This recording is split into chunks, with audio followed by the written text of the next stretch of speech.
아빠, 지금 집에 들어가시면 안 돼요.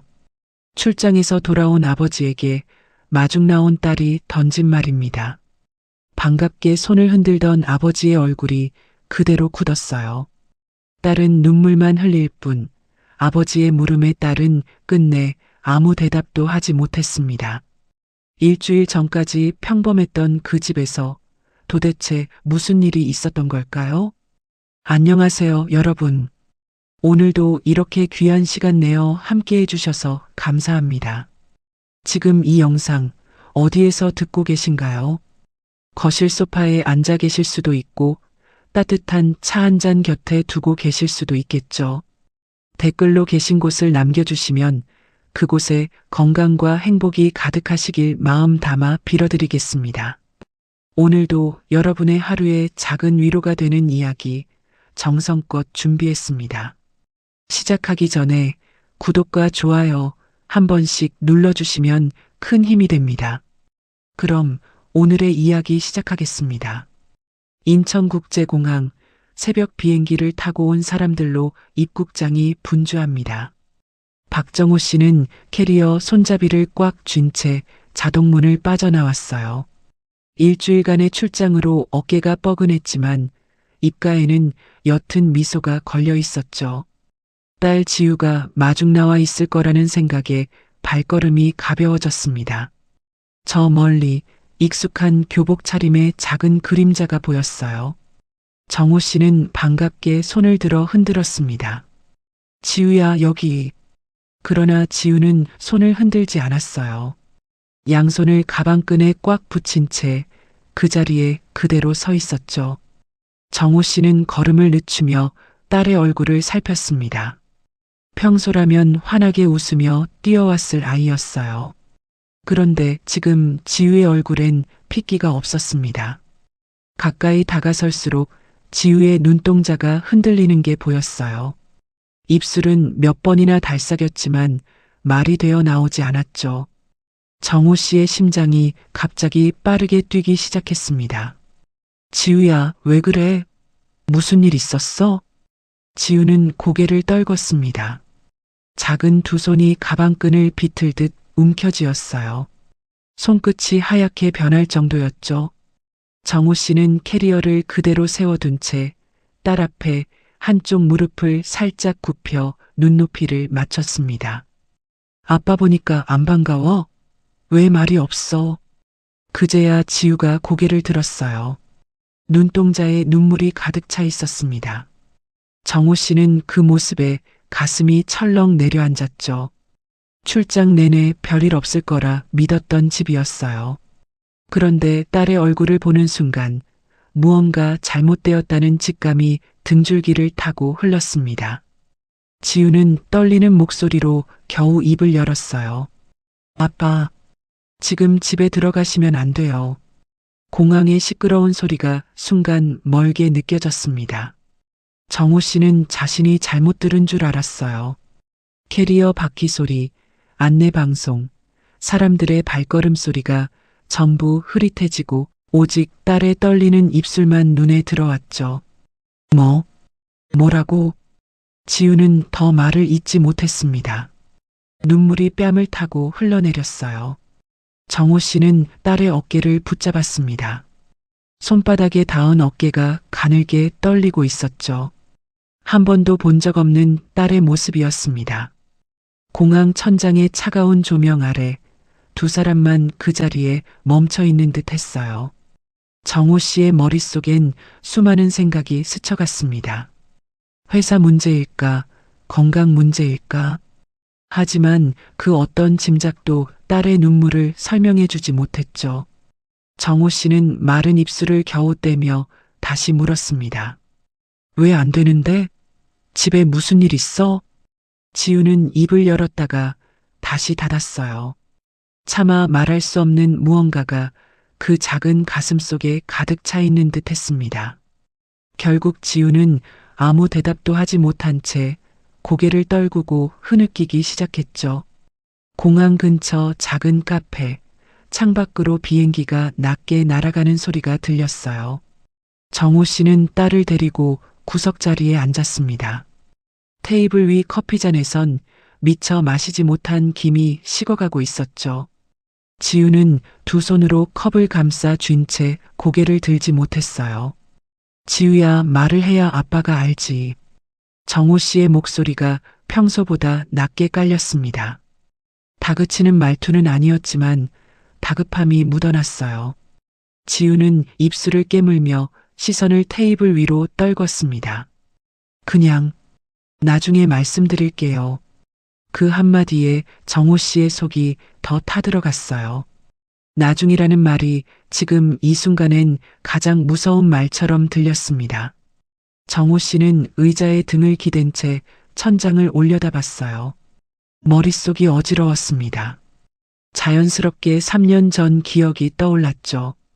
아내를 잃고 한동안 정호 씨는 빈집에 들어가는 일조차 힘들어했어요.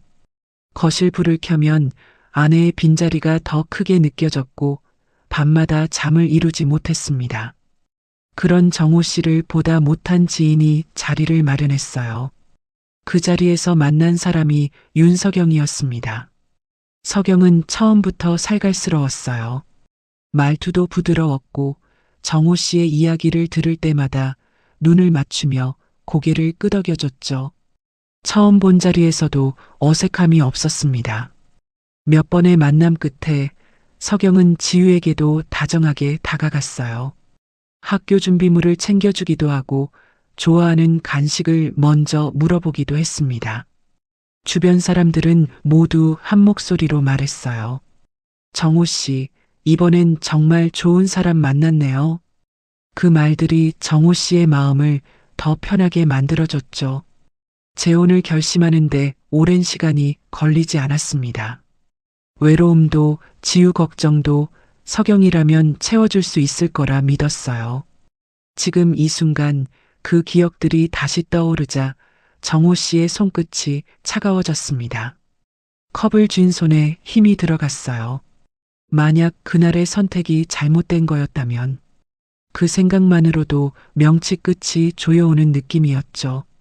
정호 씨는 마른 침을 삼키며 지우를 바라봤습니다. 석영이가 무슨 짓을 한 거야? 목소리가 낮게 갈라졌어요. 지우는 그 말에 더 깊이 고개를 숙였습니다. 대답 대신 짧은 숨소리만 새어나왔죠. 카페 안의 사람들 소리, 잔잔한 음악 소리가 어느새 멀어진 듯 했어요. 오직 두 사람 사이의 무거운 침묵만이 자리를 채우고 있었습니다. 그 순간 테이블 위에 올려둔 지우의 휴대폰이 진동하며 울리기 시작했어요. 두 사람의 시선이 동시에 화면으로 향했습니다. 지우가 휴대폰을 들어 화면을 확인했어요. 발신자 이름은 김순자 이모님이었습니다. 정호 씨의 눈이 그 이름에 잠시 멈췄어요. 30년 가까이 집안일을 봐온 사람, 친어머니가 살아있을 때부터 함께해온 사람이었죠. 지우는 전화를 받지 않고 화면을 끄며 휴대폰을 다시 테이블에 내려놨습니다. 정호 씨는 그 모습을 가만히 지켜봤어요. 무언가 더 큰 이야기가 그 안에 숨어 있다는 직감이 들었습니다. 장면이 천천히 바뀌며 시간은 몇 달 전으로 돌아갑니다. 부엌, 늦은 오후였어요. 순자 씨는 양파 껍질을 벗기며 창밖을 흘끗 바라봤습니다. 마당을 지나가는 석영의 모습이 보였죠. 평소와 다르게 전화기를 귀에 바짝 붙인 채 누가 들을까 주변을 살피는 걸음걸이였어요. 순자 씨는 손을 멈췄습니다. 도마 위 칼끝이 잠시 허공에 떠 있었어요. 석영이 들어온 뒤로 그런 모습을 본 게 한두 번이 아니었습니다. 전화가 올 때마다 방으로 들어가거나 마당 구석으로 자리를 옮기는 일이 반복됐죠. 순자 씨는 다시 양파를 썰며 생각에 잠겼어요. 손끝에서 양파 냄새가 매웠지만 마음속 불편함은 그보다 더 진했습니다. 친어머니가 떠나기 전 남긴 말이 떠올랐어요. 순자야, 우리 지우랑 이 집 잘 지켜봐줘. 그 말이 가슴에 박혀 있었습니다. 순자 씨는 입을 굳게 다물고 묵묵히 지켜보기로 했어요. 누구에게도 말하지 않고 조용히 눈으로 살피는 일이었습니다. 며칠 후 정호 씨가 출장을 떠난 날이었어요. 순자 씨는 빨래를 널러 마당에 나왔다가 대문 쪽에서 낯선 발소리를 들었습니다. 손에 들고 있던 빨래 바구니를 슬며시 내려놓고 담장 쪽으로 다가갔어요. 낯선 남자가 대문을 열고 들어오고 있었습니다. 키가 크고 마른 체형, 검은 재킷을 걸친 남자였어요. 익숙한 듯 현관 비밀번호를 누르고 안으로 들어가는 모습에 순자 씨의 심장이 쿵 내려앉았죠. 순자 씨는 빨래 바구니를 든 채 그 자리에 굳어 있었습니다. 가슴이 답답하게 조여왔어요. 모르는 척 부엌으로 들어가야 한다고 생각했지만 발이 쉽게 떨어지지 않았습니다. 그날 밤 순자 씨는 자신의 방 서랍에서 작은 수첩을 꺼냈어요. 낡은 표지의 수첩이었습니다.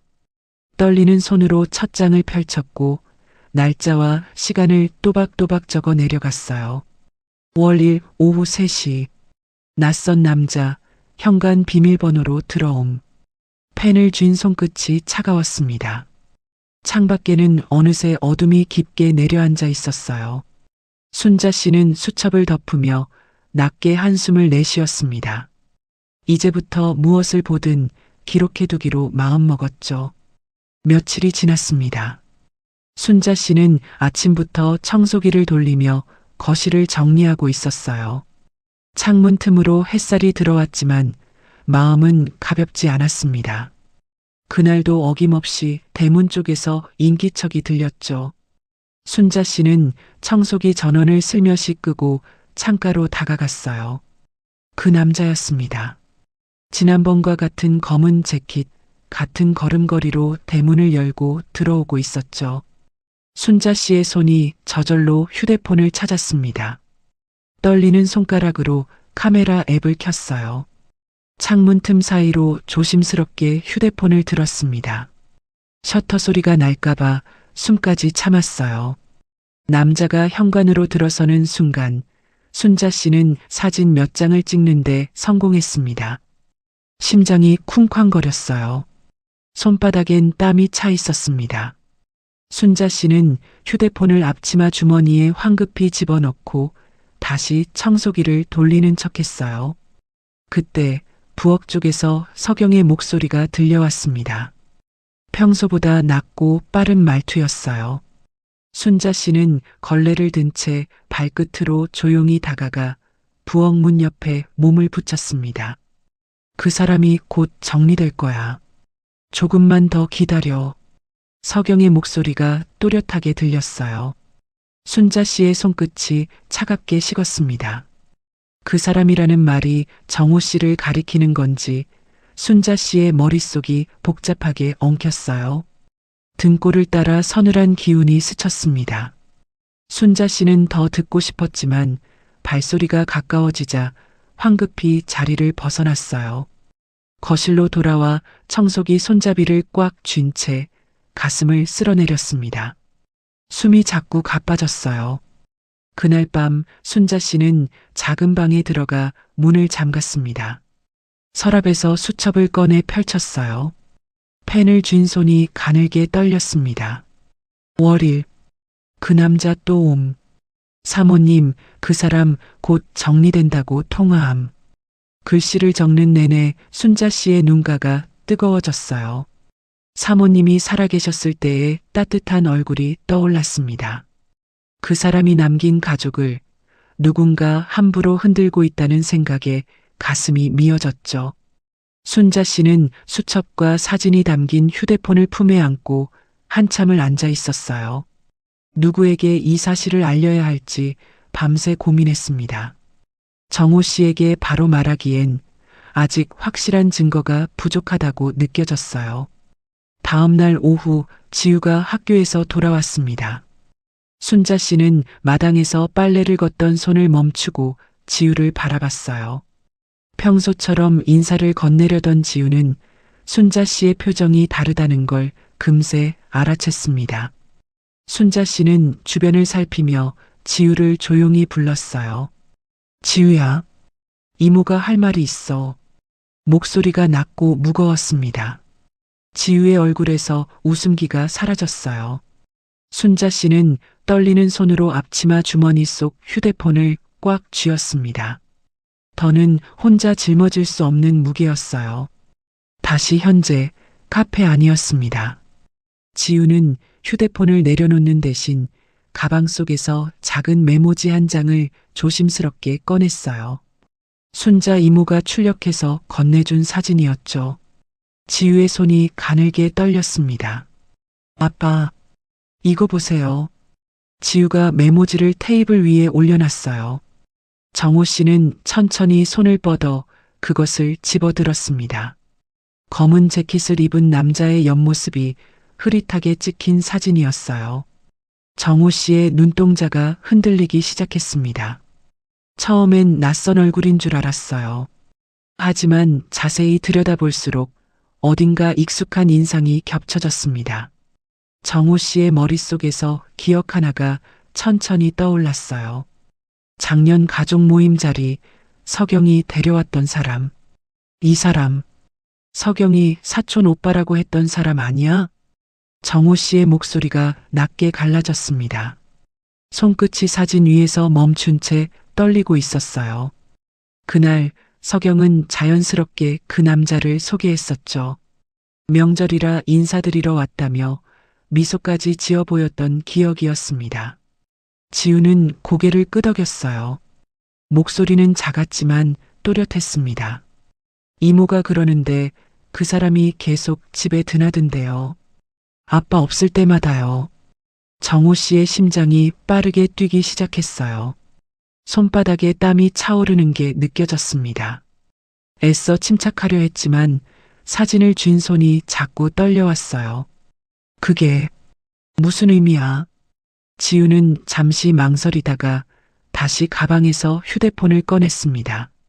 화면을 몇 번 넘기더니 캡처된 문자 메시지 화면을 정호 씨에게 보여줬어요. 순자 이모가 며칠 전 몰래 찍어보낸 사진이었습니다. 정호 씨는 화면을 가까이 가져와 들여다봤어요. 화면 속 문자에는 짧은 한 줄이 적혀 있었습니다. 서류 다 됐어. 도장만 찍으면 끝나. 그 문장을 읽는 순간 정호 씨의 등줄기가 서늘해졌어요. 숨이 턱 막히는 느낌이었습니다. 카페 안의 따뜻한 공기와는 달리 몸 전체가 차갑게 식어가는 듯 했죠. 이게 누구한테 보낸 문자야? 지우는 입술을 깨물었어요. 대답하기 힘든 듯 눈동자가 흔들렸습니다. 이모가 우연히 사모님, 아니 새어머니 휴대폰 화면을 본 거래요. 그 남자랑 주고받은 거라고 했어요. 정호 씨는 한동안 말을 잇지 못했습니다. 손에 쥔 휴대폰 화면이 흐릿하게 보였어요. 머릿속으로 수많은 장면이 스쳐 지나갔습니다. 결혼식 날 환하게 웃던 서경의 얼굴, 지우에게 다정하게 말을 건네던 모습들이 한꺼번에 떠올랐죠. 그 모든 기억이 지금은 낯설고 차갑게 느껴졌어요. 정호 씨는 마른 침을 삼키며 휴대폰을 테이블 위에 천천히 내려놨습니다. 손끝이 식탁 모서리를 짚은 채 가늘게 떨렸어요. 서류가 무슨 서류야? 정호 씨의 목소리가 낮게 가라앉았습니다. 카페 안 사람들의 웃음소리가 멀게 들렸어요. 오직 그 한 문장만이 머릿속을 가득 채우고 있었습니다. 장면은 다시 몇 주 전으로 돌아갑니다. 늦은 오후 서재 쪽에서 낮은 말소리가 새어나왔어요. 순자 씨는 복도를 지나다 걸음을 멈췄습니다. 평소엔 닫혀있던 서재 문이 살짝 열려 있었죠. 순자 씨는 손에 들고 있던 빨래 바구니를 조용히 내려놨어요. 발끝으로 살금살금 다가가 문틈 사이로 안을 살폈습니다. 서경이 서랍을 열고 무언가를 꺼내는 모습이 보였어요.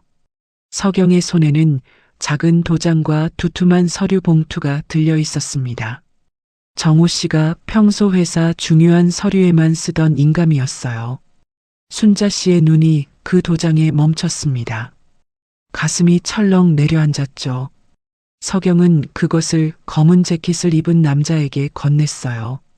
남자는 익숙한 손길로 봉투를 열고 서류를 한 장씩 넘기며 확인했습니다.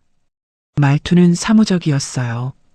여기 위임장만 작성하면 명예 변경 절차는 저희 쪽에서 알아서 처리해 드립니다. 순자 씨는 그 말에 숨을 죽였어요. 명예 변경이라는 말이 귀에 박혔습니다. 남자는 변호사 사무실 직원이라도 되는 듯 서류 위에 펜으로 무언가를 표시해가며 설명을 이어갔어요. 서경은 고개를 끄덕이며 서류에 도장을 찍을 준비를 했습니다. 손끝이 떨리는 기색은 전혀 없었어요. 오히려 익숙한 손놀림이었죠. 순자 씨는 그 모습을 보며 등골이 서늘해졌습니다. 문틈으로 들려오는 목소리가 이어졌어요.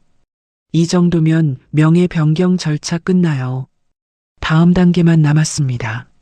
순자 씨는 더는 듣고 있을 수 없어 조용히 뒷걸음질 쳤습니다.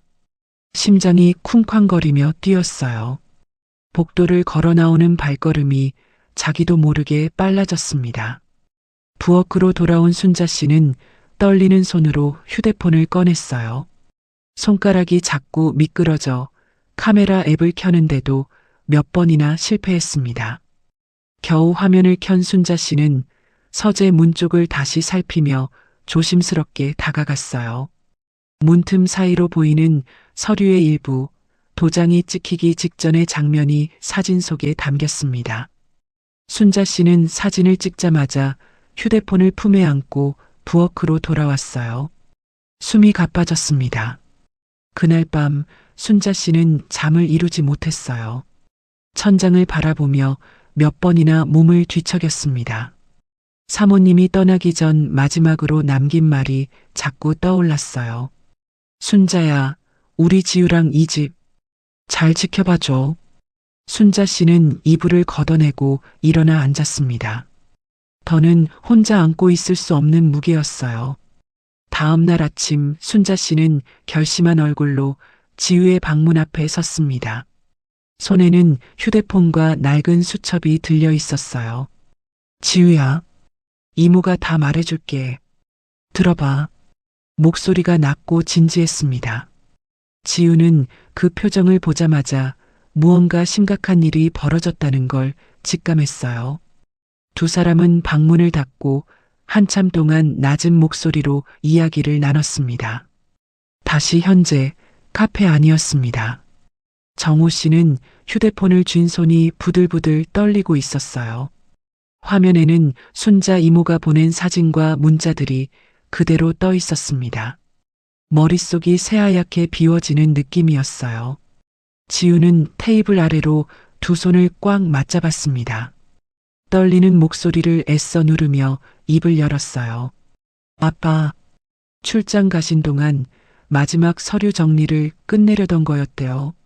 정호 씨는 그 말에 숨이 턱 막혔습니다. 일주일이라는 시간이 누군가에게는 마지막 기회였던 거예요. 손끝이 차갑게 식어가는 게 느껴졌습니다. 그 순간 지우의 휴대폰이 다시 진동했어요. 화면에 짧은 메시지가 떠올랐습니다. 지금 두 사람이 서재에서 도장 찍고 있어요. 빨리 와요. 정호 씨는 그 문장을 보자마자 자리에서 벌떡 일어났어요. 의자가 바닥에 끌리며 날카로운 소리를 냈습니다. 캐리어를 잡으려는 손이 허공에서 멈췄어요. 지금 당장 가야 해. 정호 씨의 목소리가 떨렸습니다. 그러나 지우가 재빨리 손을 뻗어 아빠의 팔을 붙잡았어요. 작은 손이었지만 힘은 단단했습니다. 아빠, 이대로 들어가시면 안 돼요. 정호 씨는 딸을 내려다봤어요. 눈동자에 다급함이 가득했습니다. 지우야, 지금 안 가면 늦어. 다 빼앗긴다고. 지우는 고개를 저었어요. 눈물이 차올랐지만 목소리는 또렷했습니다. 증거 없이 들어가면 오히려 아빠가 위험해질 수도 있대요. 변호사님이랑 같이 가야 한다고 이모가 그랬어요. 정호 씨는 그 말에 잠시 멈춰섰습니다. 가슴속에서 분노와 두려움이 동시에 끌어올랐지만 딸의 단단한 눈빛에 마음이 조금씩 가라앉았어요. 거친 숨을 몰아쉬며 다시 의자에 주저앉았습니다. 지우는 떨리는 손으로 휴대폰을 들어 어딘가로 전화를 걸었어요. 짧은 통화 몇 마디가 오갔습니다. 정호 씨는 그 모습을 멍하니 바라봤어요. 딸이 이미 모든 걸 준비해두고 있었다는 사실에 가슴 한편이 먹먹해졌습니다. 10여 분 후 카페 문이 열리는 소리가 들렸어요. 단정한 정장 차림의 변호사가 빠른 걸음으로 다가왔습니다. 손에는 서류 봉투를 들고 있었어요. 정호 씨와 짧게 눈을 맞춘 변호사는 곧바로 테이블 위에 자료를 펼쳐 놓았습니다. 변호사는 순자 씨가 미리 보내둔 사진과 문자 내용을 하나씩 살펴봤어요. 종이를 넘기는 손길이 점점 느려졌습니다. 미간이 좁아지고 표정이 점점 굳어갔어요. 정호 씨는 그 침묵이 길게 느껴졌습니다. 심장이 다시 빠르게 뛰기 시작했어요. 변호사가 마지막 장을 덮으며 고개를 들었습니다. 목소리는 낮고 단호했어요. 이건 위장 결혼 사기 정황입니다. 카페 안의 따뜻한 공기와는 달리 그 한마디가 정호 씨의 온몸을 차갑게 얼어붙게 만들었습니다. 집 앞에 도착했을 때 하늘은 어느새 어둑해져 있었어요. 정호 씨는 대문 앞에서 잠시 숨을 골랐습니다. 손끝이 차갑게 떨렸어요. 옆에는 지우와 순자 씨, 그리고 변호사가 나란히 서 있었습니다. 순자 씨가 먼저 현관 비밀번호를 눌렀어요. 문이 열리는 소리가 유난히 크게 울렸습니다. 집안은 조용했지만 서재 쪽에서 희미한 불빛이 새어나오고 있었어요. 네 사람은 발소리를 죽이며 복도를 지나갔습니다. 정호 씨의 심장이 점점 빠르게 뛰었어요. 손바닥에 식은땀이 배어 나왔습니다. 서재 문 앞에 다다르자 정호 씨는 떨리는 손으로 문을 천천히 밀었어요. 문이 열리는 순간 방 안의 모든 시선이 그쪽으로 향했습니다. 서경은 책상 앞에 앉아 도장을 손에 쥔 채 그대로 굳어버렸어요. 맞은편에는 검은 재킷을 입은 그 남자가 서류를 들고 서 있었습니다. 서류 위에는 도장이 찍히기 직전 붉은 인주가 묻은 자국이 선명했어요. 정호 씨는 그 광경을 보는 순간 다리에 힘이 풀리는 듯 했습니다. 하지만 이를 악물고 자리에 똑바로 섰어요. 당신, 처음부터 이러려고 나한테 온 거야? 정호 씨의 목소리가 떨렸습니다. 분노와 배신감이 한꺼번에 차올랐어요. 서경은 입술을 떨며 자리에서 일어났습니다. 손에 쥔 도장이 바닥으로 툭 떨어졌어요. 여보, 그게 오해예요. 설명할 수 있어요. 서경의 목소리는 평소보다 높고 빠르게 흘러나왔습니다. 그러나 변호사가 한 발 앞으로 나서며 손에 든 서류를 펼쳤어요. 종이 넘기는 소리가 방 안의 침묵을 갈랐습니다. 위장 결혼 정황과 사문서 위조, 명백한 증거입니다. 변호사의 목소리는 낮고 단호했어요. 서경의 얼굴이 하얗게 변했습니다. 더는 둘러댈 말을 찾지 못한 듯 입술만 가늘게 떨렸어요. 검은 재킷의 남자는 서류를 든 손을 천천히 내렸습니다. 더는 숨길 수 없다는 걸 깨달은 표정이었어요. 고개를 떨군 채 그 자리에 그대로 멈춰 섰습니다. 정호 씨는 그 남자를 향해 한 걸음 다가갔어요. 목소리에 힘을 주며 다시 물었습니다. 당신, 누구야 진짜? 방 안의 공기가 차갑게 가라앉았어요. 창문 틈으로 들어오는 밤바람이 서류 더미를 살짝 흔들었습니다. 누구도 먼저 입을 열지 못한 채 무거운 침묵이 흘렀어요. 지우는 그 모든 광경을 지켜보며 입술을 깨물었습니다. 순자 씨는 지우의 손을 가만히 잡아주었어요. 작은 손이 떨리고 있다는 걸 순자 씨는 누구보다 잘 알고 있었습니다. 방 안의 침묵이 길게 이어졌어요. 정호 씨의 시선은 검은 재킷의 남자에게 고정되어 있었습니다. 손끝이 가늘게 떨렸어요. 남자는 고개를 들지 못한 채 서류만 내려다보고 있었습니다. 서경이 떨리는 숨을 몰아쉬며 한 발 물러섰어요. 등 뒤로 책상 모서리가 닿는 게 느껴졌습니다. 더는 도망갈 곳이 없다는 걸 깨달은 듯 입술이 파르르 떨렸어요. 이 사람, 제 원래 남편이에요. 서경의 목소리가 낮게 갈라지며 흘러나왔습니다. 방안 공기가 순간 얼어붙는 듯 했어요. 정호 씨는 그 말을 듣는 순간 다리에서 힘이 완전히 풀려버렸습니다. 비틀거리던 정호 씨는 옆에 있던 의자를 짚고서야 겨우 몸을 가눴어요. 의자 다리가 바닥을 긁으며 날카로운 소리를 냈습니다. 머릿속이 텅 비어버린 듯 아무 생각도 떠오르지 않았어요. 처음부터 전부 다 꿈인 거였어?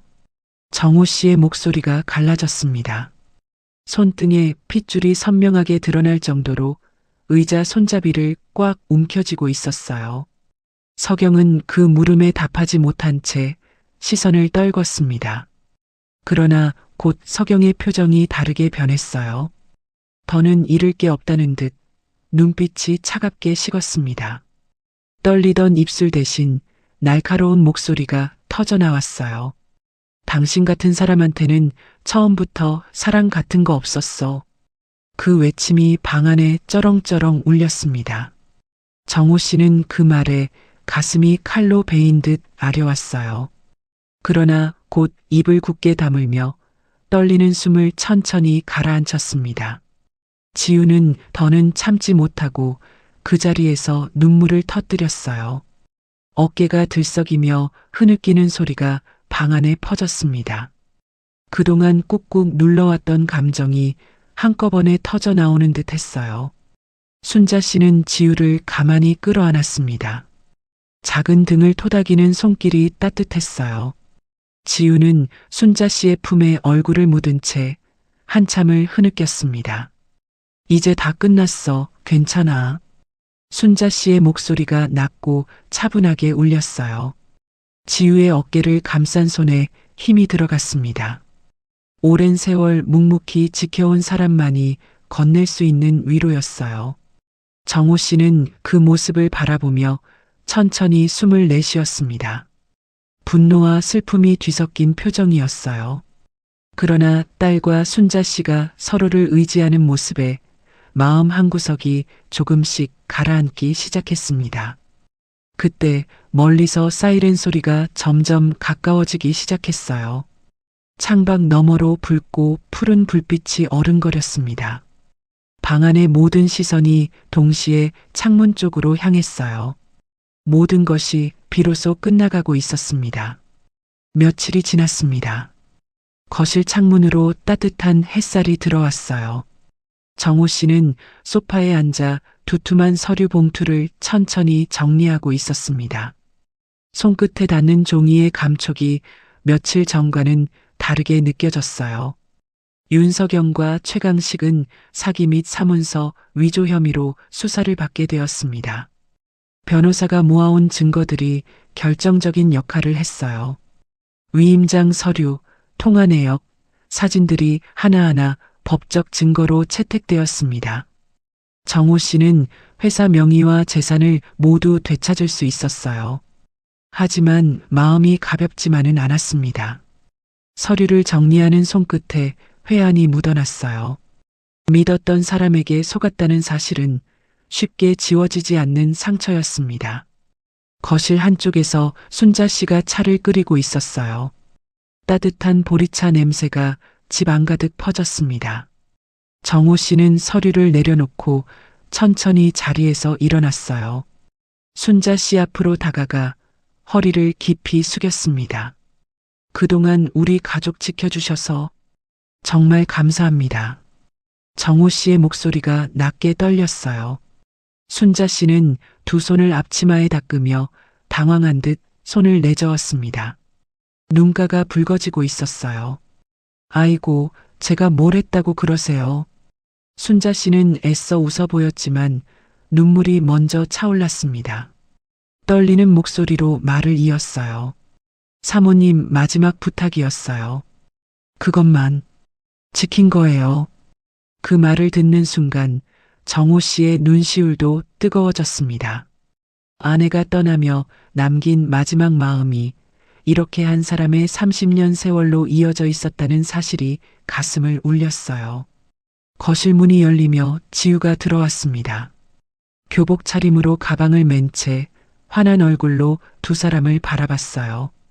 평소보다 한결 가벼워 보이는 발걸음이었습니다. 지우는 순자 씨에게 다가가 두 팔을 활짝 벌렸어요. 순자 씨의 품에 폭 안기며 작은 목소리로 말했습니다. 이모. 아니, 진짜 이모. 순자 씨는 그 말에 잠시 숨이 멎는 듯 했어요. 곧 눈물을 가득 머금은 채 지우를 꼭 끌어안았습니다. 두 사람의 어깨가 가늘게 떨렸어요. 오랜 시간 쌓여온 정이 그 짧은 말 한마디로 전해졌습니다. 저녁이 되자 세 사람은 오랜만에 식탁에 마주 앉았어요. 따뜻한 밥과 국이 차려졌습니다. 순자 씨가 직접 끓인 된장국 냄새가 식탁 위로 은은하게 퍼졌어요. 오랫동안 잊고 있던 평범한 저녁 풍경이었습니다. 정호 씨는 수저를 들기 전 잠시 창밖을 바라봤어요. 노을이 붉게 번지며 하늘을 물들이고 있었습니다. 가슴 깊은 곳에서 무언가 따뜻하게 차오르는 느낌이었어요. 정호 씨는 나지막한 목소리로 혼자 읊조렸습니다. 여보, 당신이 지켜준 사람들이 이렇게 다시 모였어. 식탁 위로 따뜻한 저녁 햇살이 길게 내려앉았어요. 세 사람의 웃음소리가 오랜만에 집 안가득 퍼졌습니다. 오늘 이야기 마음 깊이 와닿으셨나요? 가족을 지키는 일이 거창한 게 아니라는 걸 30년을 묵묵히 버텨온 한 사람의 마음에서 다시 한번 느끼게 됩니다. 여러분 곁에도 이런 든든한 사람이 있으신가요? 오늘 영상 보시면서 떠오른 분이 있다면 댓글로 그 이야기를 들려주세요. 여러분의 사연 하나하나가 저희에게 큰 힘이 됩니다. 이런 가슴 따뜻한 이야기 앞으로도 계속 들려드리고 싶습니다. 구독과 좋아요, 알림 설정까지 눌러주시면 다음 이야기도 놓치지 않고 보실 수 있어요. 오늘도 시청해주셔서 감사합니다. 다음 이야기에서 또 만나요. 보랏빛 하루 사연이었습니다. 감사합니다.